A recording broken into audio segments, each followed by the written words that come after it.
Hi everyone, this is Satish Paryada here. Today we're going to talk about training frequency, which I was asked last week at Fitnesslounge. How often should you be training in the gym? What kind of training? Is it strength training and cardio? It's for the next video. But how often? Yes, the training, when it comes to training, your strength and cardio both have time and places depending on your body goals and body composition. But don't be inclined to one or the other. Today we're going to talk about how often should you be training the strength training.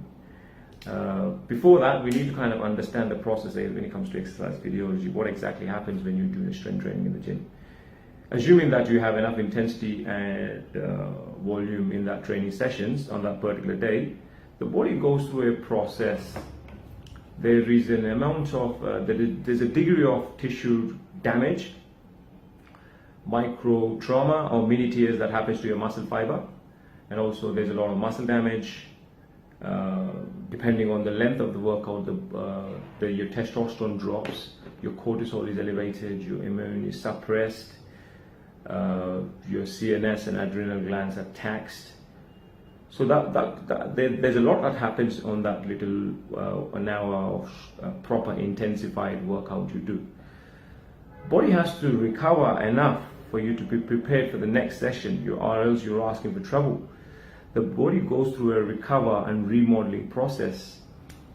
That could take anywhere from 48 to 72 hours, and it all depends.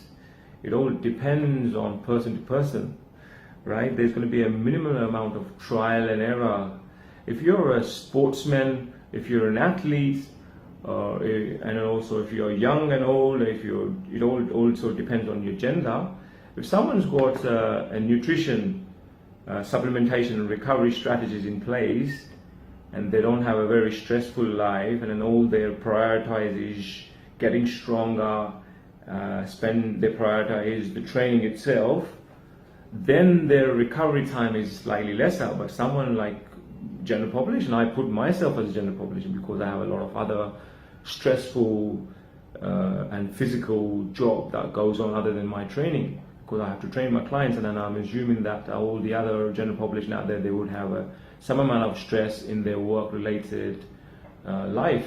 So if your nutrition and recovery and supplementation is not in place, and you don't have the right strategies to do so, your recovery could be slower, and it could take more than normal. It could take about more than 72 hours. As I said, it's going to be a trial and error. So you've got to see if you're hitting the gym before you're actually recovering. Let's say you're hitting the same muscle group before you're actually recovering. You're actually stopping your body to grow to its full potential. As I said, when you actually do a strength training, the body goes through a lot of process, a damaging process in a nicest way. And the body has to prepare itself and adapt to the next stress you're going to place on it. So that little process, you could call it a hypertrophy, where the muscle cell swells, and it kind of gets stronger and larger in size to kind of prepare for the next training session. And if you're not recovered enough, I mean, you're hitting it frequently without even recovering, so you're actually suppressing your immune system, and then your fully potential growth, you're actually inhibiting it.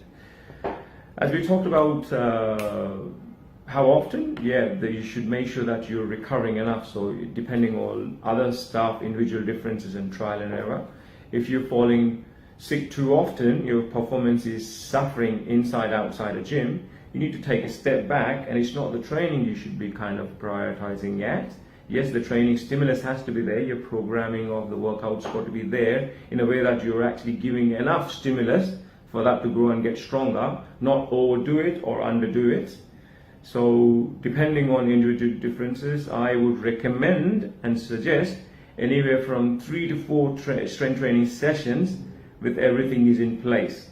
Yes, there are people out there who train 6 days and 7 days and even twice a day, but their priority is just training, right? They eat, sleep, recover, supplementation in place, and then they train. If you have that, yes, well and good, you go and do that. But if you have a lot of other stuff going on and you're not recovering enough, and you're only looking at fat loss and a bit of decent amount of muscle, then at 3 to 4 proper programmed, structured, enough sets in it, enough reps in it. The sets and rep range, probably another video. So you should be hitting anywhere from 3 to 4 strength training sessions, not more than that for a general population. On that note, thank you very much. Stay tuned to Lean Bodies for more videos. Thank you.